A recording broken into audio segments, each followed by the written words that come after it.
और हमारे बीच में उपस्थित है माननीय अमर सिंह जी जो कामसेव से हैं, जोरदार तालियों से स्वागत करिए उनका। जो हमारे बीच में ऐसे लोग उपस्थित हैं जिनसे हमें अपने जीवन में कुछ प्रेरणा लेनी चाहिए, कुछ सीखना चाहिए। इन सब कार्यक्रमों का एक महत्व होता है। ये नहीं कि आज बाबा साहब का परिनिर्वाण दिवस है तो हम लोग एकत्रित हुए, बाबा साहब ने फूल माला किए और अपने अपने घर को चले गए। इन कार्यक्रमों का एक उद्देश्य होता है करने का।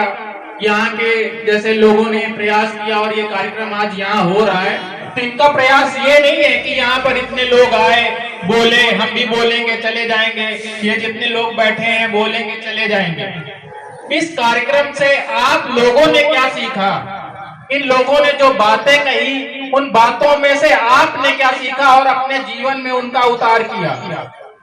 बाबा साहब के जीवन से आपने क्या सीखा और अपने जीवन में उतार किया, और उससे अपने जीवन में क्या क्या उद्धार किया, अपने परिवार का क्या क्या आपने आगे शिक्षित किया कि नहीं किया? ये चीज मायने रखती है। इन कार्यक्रमों का ये उद्देश्य होता है कि आप सिर्फ जागरूक हो, अपने प्रति जागरूक हो, अपने परिवार के प्रति जागरूक हो और अपने समाज के प्रति जागरूक हो। तो मैं बता रहा था कि हमारी समिति है डॉक्टर अंबेडकर स्वास्थ्य एवं शिक्षा समिति सरसोल में, जिसके संस्थापक हमारे माननीय पिंटू सिंह गौतम जी हैं। अगर आप लोगों का कभी जाना हुआ रामादेवी सरसोल के क्षेत्र में, तो हमारी समिति के बारे में आप लोगों को पहले ही पता चल जाएगा कि हमारी समिति क्या कार्य करती है। हमारी समिति का एक उमराव खेड़ा पड़ता है नजफगढ़ के पास में, वहां पर फ्री ऑफ कॉस्ट में निःशुल्क बच्चों को शिक्षा दी जाती है, जहां पर महिलाओं जैसे घरेलू महिलाएं, क्योंकि गांव है तो घरेलू महिलाएं जो होती हैं वो बाहर जाकर के नहीं सीख सकती हैं, तो उनके लिए सिलाई कढ़ाई निःशुल्क वहां पर सिखाया जाता है, ताकि महिलाएं अपना कार्य नहीं, अगर उनको कमाना है कहीं बाहर निकल करके, तो कम से कम अपना काम खुद कर सकती हैं, किसी पर डिपेंड नहीं रह सकती। इसके बाद में छोटे बच्चे हैं जिनको ये अंदर से जिज्ञासा है कि हमें कुछ सीखना है, टेक्निकल है, तो कंप्यूटर क्लासेस भी हमारे यहाँ चलती हैं निःशुल्क, जो वहाँ के बच्चों को दी जाती हैं। ये पिछले 2 सालों से बराबर हमारे यहाँ पर ये निःशुल्क शिक्षा का कार्यक्रम चल रहा है। और जैसे जो गांव में लोग, क्योंकि हमारे समाज में सबको पता है कि बहुत कम लोग शिक्षा की ओर जागरूक हुए हैं अभी भी। कक्षा 8 तक पढ़ाई करी और इसके बाद कहा कि हम बाहर कमाने जा रहे हैं। कक्षा 8 तक पढ़ाई करने के बाद में आप बाहर कमाने जाओगे, आपके हाथ में कोई भी टेक्निकल एजुकेशन नहीं है, तो आप क्या करोगे? लेबर ही कर सकते हो ना। आपको 8 घंटे काम करना पड़ेगा, आपको एक पैसा मिलेगा आपका, बस। तो हमारी समिति ने ये सोचा कि अगर आप लोग टेक्निकल हो जाएंगे, कोई आपके हाथ में गुड़ आ जाएगा, तो आप अगर किसी का 1 घंटे भी काम करोगे तो उसका एक चार्ज करोगे। एसी बनाना, फ्रिज बनाना, ये सारे काम भी निःशुल्क हमारी समिति द्वारा वहां पर सिखाए जाते हैं, ताकि आप किसी के यहाँ लेबर की तरह काम ना करके एक अपना खुद का स्वरोजगार कर सकते हैं। तो हम बात कर रहे थे शिक्षा की, कि शिक्षा हमको कहां से कहां तक पहुंचा सकती है।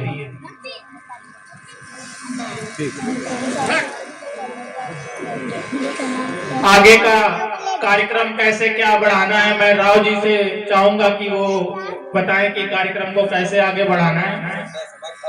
कार्यक्रम में भी दीजिए। तो इनका बहुत बहुत धन्यवाद है कि वो हमारे बीच में आई हैं।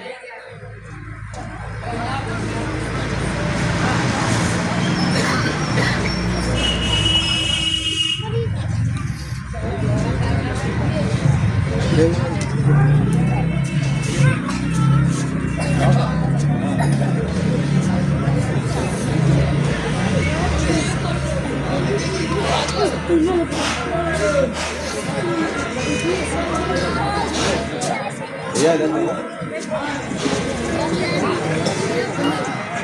इधर देखो इधर। हेलो इधर आओ, कहाँ हो? अरे यार इधर आओ।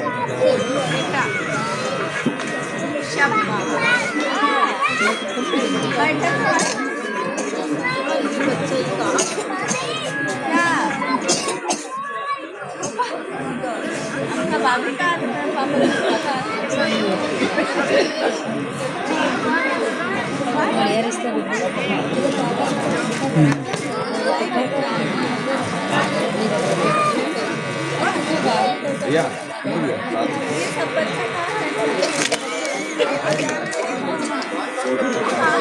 भैया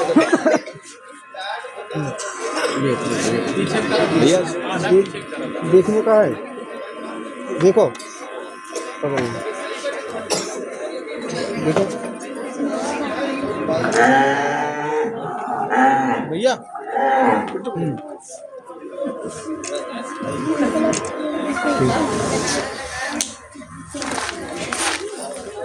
कैंडल भैया जला दो आप भी।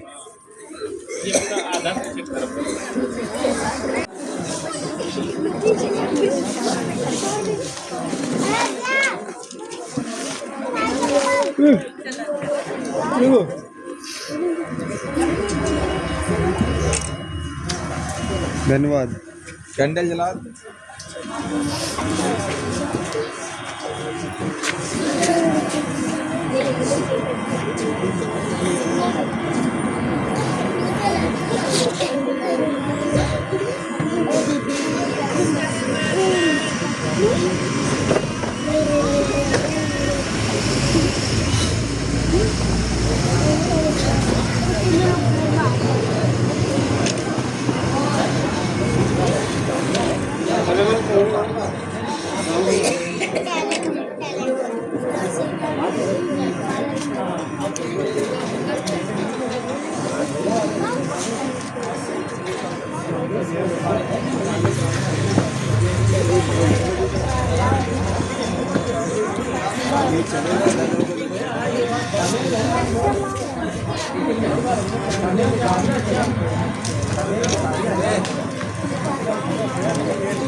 मैं चाहूंगा कि यहाँ पे जितने भी लोग उपस्थित हैं वो सभी, मैं सभी का नाम नहीं लूंगा, क्योंकि यहाँ पे कोई देखिए इधर। वैसा कार्यक्रम नहीं है। बाबा साहब सभी के लिए हैं।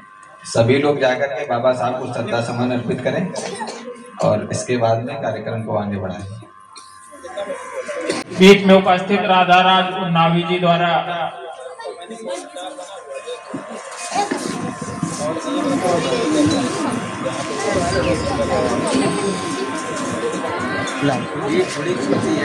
बोली बाबा साहब की, बोली ज्योतिबाराव फूले की, बोली माता सावित्रीबाई फूले की, बोली महान अशोक सम्राट की, बोली।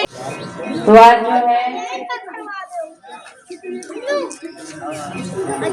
परम पूज्य बाबा साहेब का परिनिर्वाण दिवस है। आप सभी लोग जानते हैं। आप सभी लोग पुष्प अर्पित करके तथा गौतम बुद्ध की पावन वंदना करेंगे।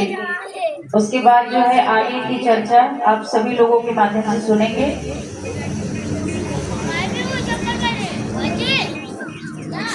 पीछे नितिन भैया और दीपू भैया और विकास पंकज भैया, क्योंकि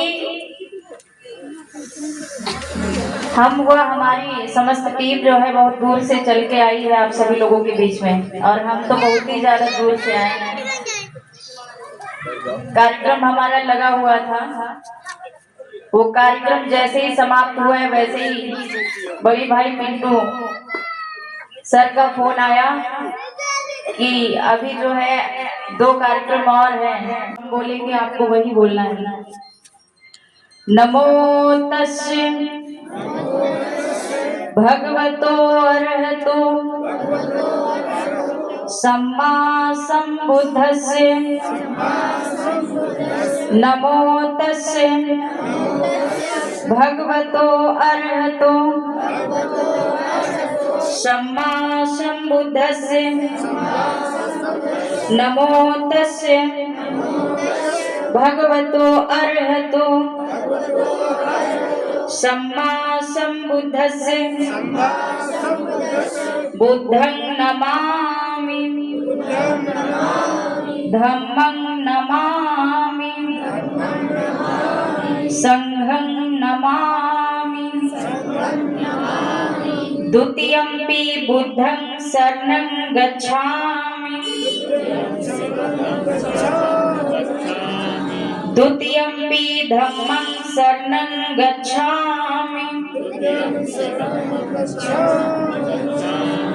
द्वितीयंपि संघं शरणं गच्छामि, तृतीयंपि बुद्धं शरणं गच्छामि, तृतीयंपि धम्मं शरणं गच्छामि, तृतीयंपि संघं शरणं गच्छामि,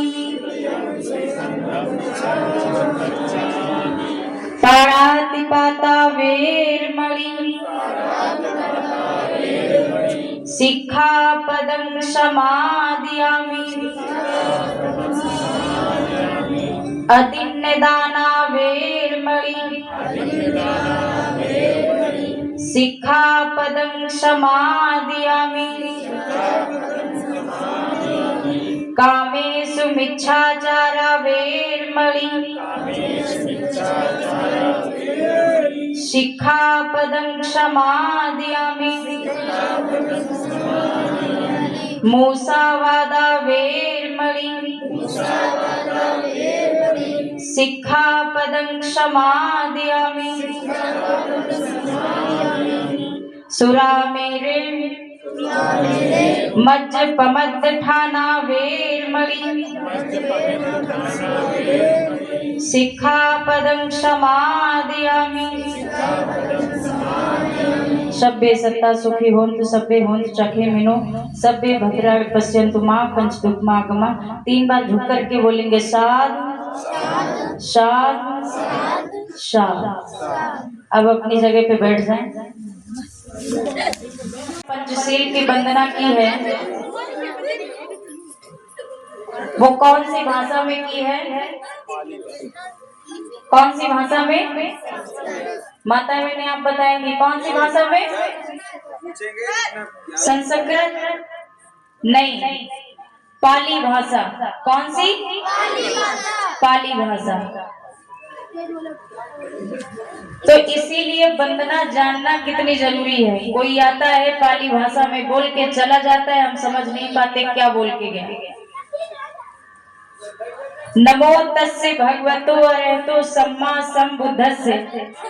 नमो मतलब नमन करना, तस्य मतलब उनको, भगवतो मतलब भगवान को, अरिहतो अरि मतलब दुश्मन, हतो मतलब हनन करने वाला। मैं ऐसे सम्यक सम एक दृष्टि से देखने वाले तथागत गौतम बुद्ध को नमन करता हूँ व करती हूँ, जिसने अपने अंदर से 5 दुश्मनों को मार भगाया है। मैं ऐसे तथागत गौतम बुद्ध को नमन करता हूँ व करती हूँ। कौन से 5 दुश्मन?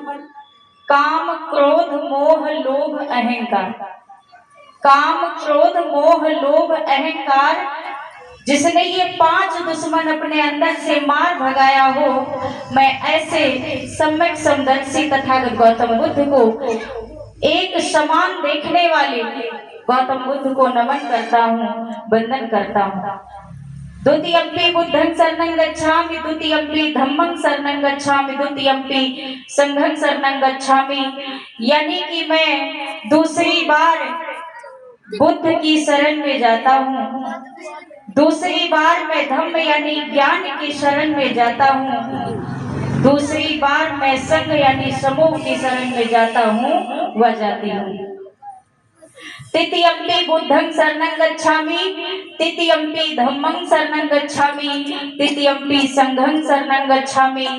मैं तीसरी बार भी बुद्धि यानी ज्ञान की शरण में जाता हूँ, मैं तीसरी बार भी धम्म यानी ज्ञान की शरण में जाता हूँ, मैं तीसरी बार संघ यानी समूह की शरण में जाता हूँ व जाती हूँ। इसमें गलत कहा? इसमें किसी ने कुछ गलत कहा?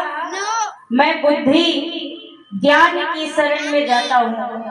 ज्ञान की शरण में जाना गलत है, बुद्धि की शरण में जाना गलत है।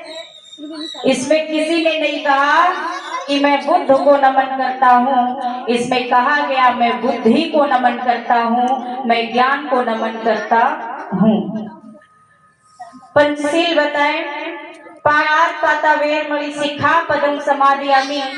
बुद्ध ने कहा आप 3 काम करो लेकिन 5 कभी मत करना है। आपने कहावत सुनी होगी, कभी कभी हमारे पूर्वज जो थे पुराने लोग कहते थे कि ज्यादा 3-5 करोगे तो सही करेंगे तुम्हें। कहते थे ज्यादा 3-5 मत करो। तो बुद्ध ने कहा कि 3 करो लेकिन 5 ना करो।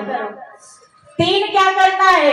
बुद्धं नमामि, बुद्ध की शरण में जाओ, ज्ञान की शरण में जाओ, बुद्धं शरणं गच्छामि, बुद्ध की शरण में जाओ, ज्ञान की शरण में जाओ।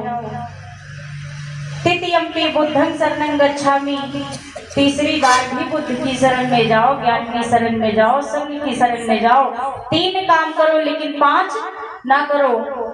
पाणात् पाता वेरमणि सिक्खापदं समादयामि, अदिन्न दाना वेरमणि सिक्खापदं समादयामि, कामेषु मिच्छाचारा वेरमणि सिक्खापदं समादयामि, मूसावादा वेरमणि सिक्खापदं समादयामि, सुरामेरु मज्जपमद्द ठाना वेरमणि सिक्खापदं समादयामि। 5 काम ना करो। बुद्ध ने कहा बिना कारण किसी भी जीव जंतु को सताना व मारना नहीं चाहिए। अगर कारण है, सामने शेर आ जाए तो उसे मारिए मत। अगर वो आपके ऊपर झपटता है तो आपको मारना पड़ेगा, नहीं तो खा जाएगा। बिना कारण किसी भी जीव जंतु को सताना व मारना नहीं चाहिए। बुद्ध ने कहा कि आप कभी झूठ मत बोलो। अच्छा, यहाँ पे कितने लोग बैठे हैं जो झूठ बोलते हैं? सभी बोलते हैं? कोई है जो झूठ नहीं बोलता है? सभी बोलते होंगे। कोई पैसे पॉकेट से चुरा लेते हैं हस्बैंड में, वो भी नहीं बताते, वो भी एक झूठी है। आप बेशक किसी काम के लिए चुराए हो, लेकिन झूठ है। आप कोई ना कोई बात जो है छिपा लेते हैं, झूठ बोल देते हैं। झूठ नहीं बोलना है। बुद्ध ने कहा चोरी मत करो, चुगली मत करो। सभी चुगलखोर हैं, जब तक दूसरे को नहीं बताएंगे तब तक जो है उनका खाना पानी नहीं पचेगा। तो बुद्ध ने कहा कि चोरी चुगली झूठ मत बोलो।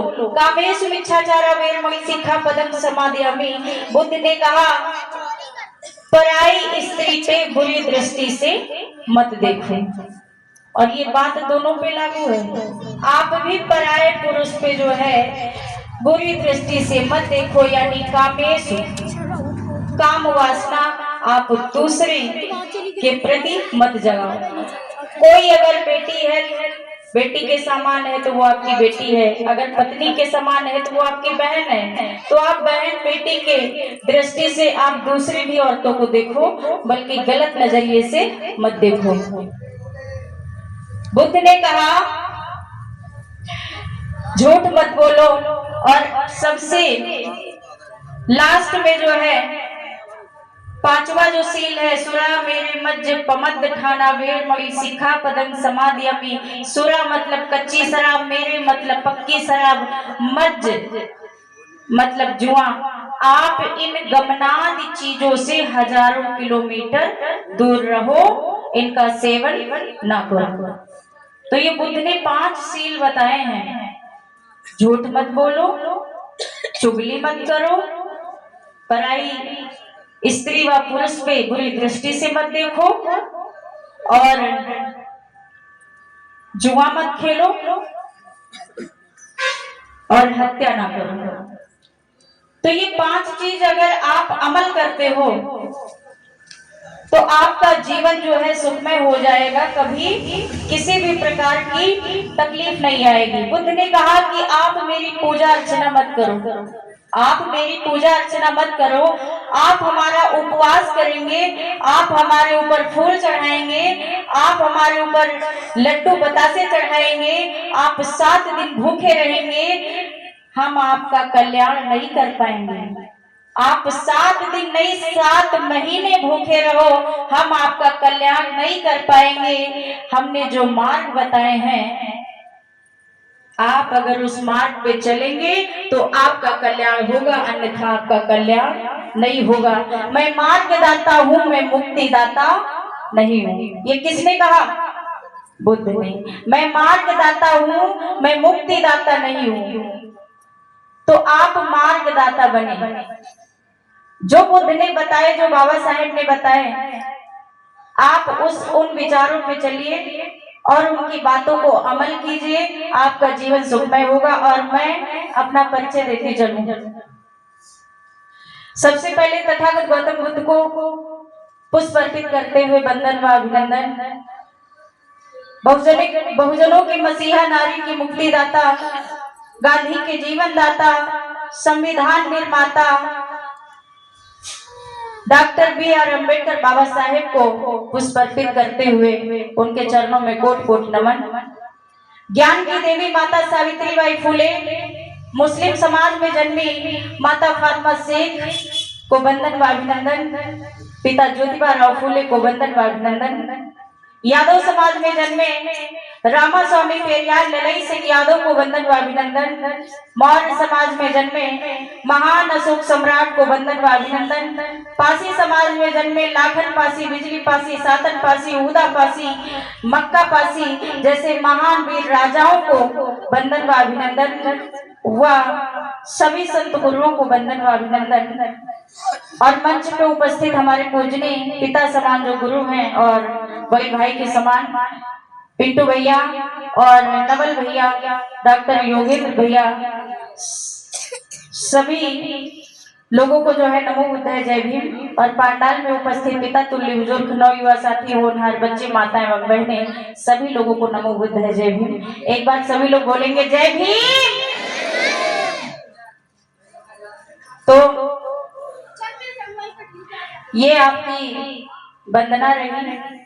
और मैं बहुजन गायक राधा राज उन्नावी, उन्नाव तो सभी लोग जानते हैं, उन्नाव की धरती से आए हैं। उन्नाव से 20 किलोमीटर की दूरी से। और नाइट में हमारा कार्यक्रम लगा था। सुबह भैया का फोन आया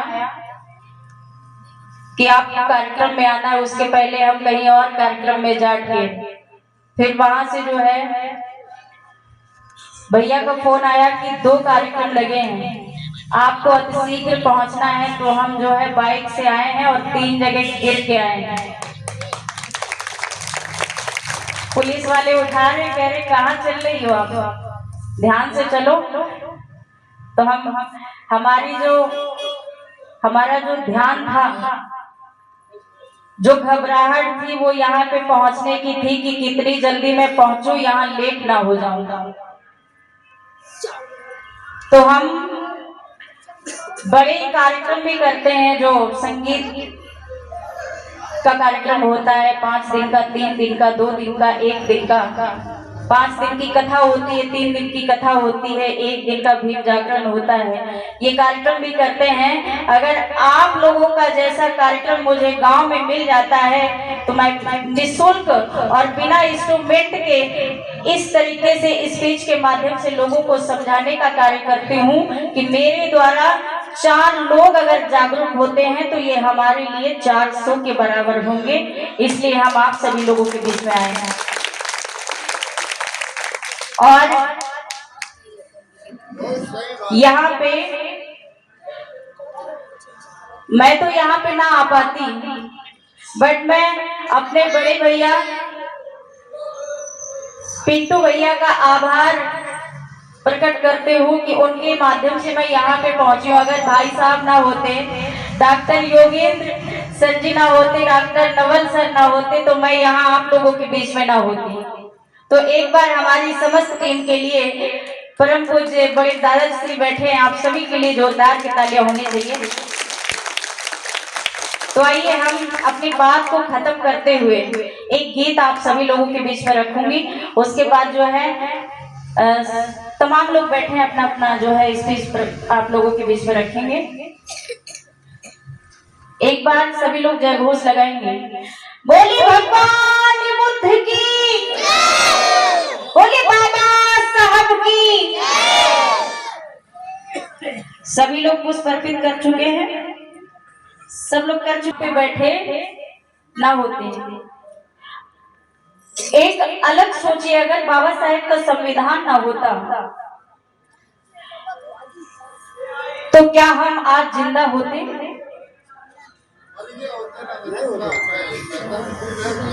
आज भी संविधान के लिए जो है जगह जगह आंदोलन किए जा रहे हैं,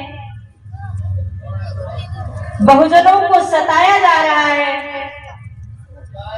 तो कहीं ना कहीं ये बात सच है। मानते हैं कि 100 साल पहले, 2000-2500 ईसा पूर्व पहले हमारे पूर्वजों के साथ में, हमारे बुजुर्गों के साथ में अत्याचार हुआ। आज हमारे साथ नहीं हो रहा है, इसलिए हम बाबा साहेब के संघर्ष को नहीं समझ पा रहे हैं। बाबा साहेब की 4 संतानें कुर्बान हो गई हम और आपको जगाने के लिए, हम और आपको न्याय दिलाने के लिए, हम और आपको अधिकार दिलाने के लिए, हम और आपको शिक्षा दिलाने के लिए। बाबा साहेब ने अपने घर परिवार की ओर नहीं देखा, उनकी 4 संतानें कुर्बान हो गई। लेकिन बाबा साहेब का आज जो है बाबा साहेब का कोई दर्द नहीं समझता। क्या सच में उन्होंने ऐसा किया होगा? इसीलिए कहा गया, किसी ने कहा था कि जो कौम अपना इतिहास नहीं जानती वो कौम अपने भविष्य का निर्माण कभी नहीं कर सकती। इसलिए आपको अगर बाबा साहेब के बारे में जानना है, आपको पेरियार के बारे में जानना है, आपको ज्योतिबा राव फूले के बारे में जानना है, तो आपको उनका इतिहास पढ़ना होगा। अन्यथा आप ऐसे किसी महान पुरुष के बारे में नहीं जान पाएंगे, आप अपना इतिहास नहीं जान पाएंगे। तो आपको सबसे पहले पढ़ना होगा। बाबा साहेब ने कहा पहले शिक्षित बनो, उसके बाद संगठित बनो, उसके बाद संघर्ष करो। ये 3 मूल मंत्र किसने दिया? बाबा साहेब ने। लेकिन हमारे लोगों ने क्या किया? पहले बाबा साहेब ने कहा कि शिक्षित बनो, शिक्षित तो बन गए, लेकिन नौकरी भी पा गए, घर पे बैठ गए। बाबा साहेब से कोई लेना देना नहीं, संविधान खतरे में है उससे कोई लेना देना नहीं, किसी को कुछ नहीं पड़ी है। आप जब बड़े लोगों से बाबा साहेब का कार्यक्रम करवाने के लिए थोड़ा सा चंदा मांगते हैं तो लोग कहते हैं कि हमसे उनसे लेना देना नहीं है। बाबा साहेब ने क्या दिया? तमाम लोग ऐसा बोलते हैं कि बाबा साहेब ने क्या दिया। तो हम आपको बता दें, जब मनुस्मृति लागू थी उस समय हमारे पूर्वज 18-18 घंटे स्वर्ण समाज के खेतों में काम करते थे, लेकिन उनको मजदूरी नहीं दी जाती थी, एक पाई 1 रुपया नहीं दिया जाता था, और उनको उनसे काम जो है 12 घंटे 18 घंटा लिया जाता था। उसके बदले में कहीं अनाज, कहीं भोजन, कहीं रूखी सूखी रोटी दी जाती थी, बल्कि पैसा नहीं दिया जाता था। जब पैसा नहीं दिया जाएगा तो आप मकान कैसे बनाएंगे? जब पैसा नहीं दिया जाएगा तो आप वस्त्र कैसे पहनेंगे? जब पैसा नहीं दिया जाएगा तो आप अपने आभूषण कैसे खरीदेंगे?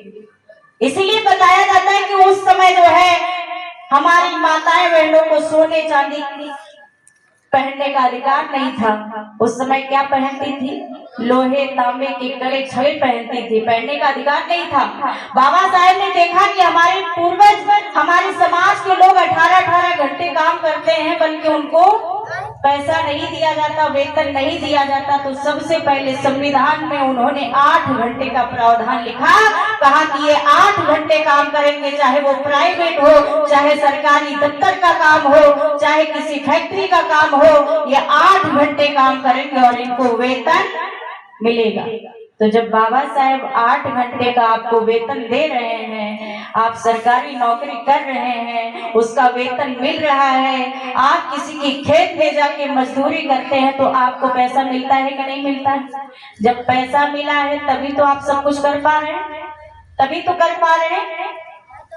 अब लोग बोलते हैं कि बाबा साहेब ने क्या दिया, तो बाबा साहेब ने ये 8 घंटे का प्रावधान जो संविधान में लिखा है, इसी से आप जो है महलों में रह रहे हैं, लग्जरी जो है गाड़ियां चला रहे हैं, आपके पास सब कुछ है। तो आइए एक बार जय घोष के साथ में गीत सुनेंगे।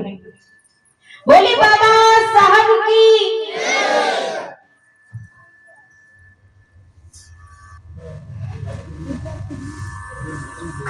हमारे साथ में बोलेंगे। आज के दिन बाबा साहब का देहांत हुआ था।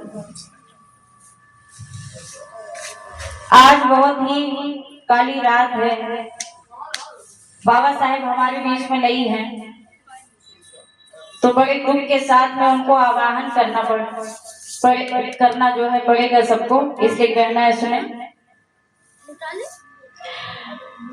कि बाबा साहब फिर से आओ लेकर जन्म दोबारा। और हमें अधिकार कहाँ से मिला? कहाँ से मिला? संविधान से। कि बाबा साहब फिर से आओ लेकर जन्म दोबारा, कि संविधान है आपका सहारा हमारा, सहारा हमारा। संविधान है आपका सहारा हमारा, सहारा हमारा। उस समय क्या होता था कि मिशन पे जो बलिदान हुए हैं, रोती हैं विधवाएं, निर्दोष से बच्चे फंसा दिए, रोती है उनकी माएं। कि मिशन पे जो बलिदान हुए, रोती हैं विधवाएं, निर्दोष से बच्चे फंसा दिए, रोती हैं उनकी माएं। कि जालिम के जुल्मों से उमड़ा, जालिम के जुल्मों से उमड़ा घर संसार हमारा, संविधान है आपका सहारा हमारा, सहारा हमारा। संविधान है आपका सहारा हमारा, सहारा हमारा। बाबा साहेब हमारे बीच में नहीं है, लेकिन बाबा साहेब के विचार आज भी जिंदा हैं। अगर बाबा साहेब संविधान ना लिखते तो आज भी जो है हमारी और आपकी जिंदगी खतरे में आ जाएगी। इसलिए कहना है कि आज भंवर में डूब रही तुम बिन सबकी नैया, कि आज भंवर में डूब रही तुम बिन सबकी नैया। भारत में अब बहुजन की नए कोई धीर धरैया। अगर हमारे लोगों को किसी धर्म में नहीं अपनाया जाता, ना तो हिंदू धर्म में, ना तो मुस्लिम धर्म में, ना तो ईसाई धर्म में, ना तो सिख धर्म में, तो आज हमारी जो नैया है वो मझधार में है। अगर आपके साथ में अत्याचार होता है तो आपको दलित घोषित कर दिया जाएगा। इसलिए कहना है आप किसी धर्म में नहीं हैं, कि आज भंवर में डूब रही तुम बिन सबकी नैया। भारत में अब बहुजन की नए कोई धीर धरैया, कि पर संविधान मिटने ना देंगे, पर संविधान मिटने ना देंगे, है संकल्प हमारा। कौन कौन संविधान नहीं मिटने देगा? एक बार पिंटू भैया के लिए जोरदार की तालियां होनी चाहिए। कौन कौन संविधान नहीं मिटने देगा? जो ऊपर अपने सीधे सीधे दोनों हाथ उठाए एकदम। कौन कौन हमारे साथ में है जो संविधान नहीं मिटने देगा, संविधान की रक्षा करेगा? कि पर संविधान मिटने ना देंगे, पर संविधान मिटने ना देंगे, है संकल्प हमारा। संविधान है आपका सहारा हमारा, सहारा हमारा। संविधान है आपका सहारा हमारा, सहारा हमारा। और कहना है हम यहाँ के मूल निवासी हैं। मूल का मतलब होता है जड़, निवासी का मतलब होता है रहने वाला। हम यहाँ के मूल निवासी हैं, ये देश हमारा है, इसलिए हमें स्वाभिमान से जीना होगा। किसी के दबाव में नहीं जीना है, हम स्वाभिमानी हैं, तो इसलिए हमें स्वाभिमान से जीना होगा। कहना है कि स्वाभिमान से जीने का हक संविधान देता है। कौन देता है? आवाज आनी चाहिए। संविधान। इसलिए कहना है कि स्वाभिमान से जीने का हक संविधान देता है। मूछे रखने घोड़ी चढ़ने पर अपनी जान देता है। तमाम लोगों ने आपने सुना होगा कि मूछ रखने पे उन्हें मार दिया गया, घोड़ी चढ़ने पे जो है उन्हें मार दिया गया, लेकिन ये अधिकार हमें कौन देता है कि हम मूछ भी रख सकते हैं और घोड़ी पर भी चढ़ सकते हैं? कौन देता है? संविधान। इसलिए कहना है कि स्वाभिमान से जीने का हक संविधान देता है। मूछे रखने घोड़ी चढ़ने पर अपनी जान देता है। कि दुश्मन का हर रास्ता, दुश्मन का हर रास्ता रोके संविधान की धारा। संविधान है आपका हमारा सहारा, सहारा हमारा। संविधान है आपका सहारा हमारा, सहारा हमारा। और कहना है कि जाति की जनगणना होवे संविधान कहता है।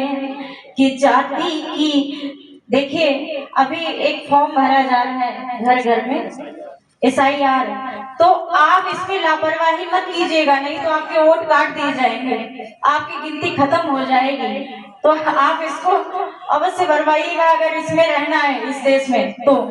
कि जाति की जनगणना होवे संविधान कहता है। कि किसकी कितनी संख्या भारी तभी पता चलता है। कि किसकी कितनी संख्या भारी तभी पता चलता है। कि धर्म जाति के चक्कर में, कि धर्म जाति के चक्कर में बदनाम है देश हमारा। बदनाम है कि नहीं?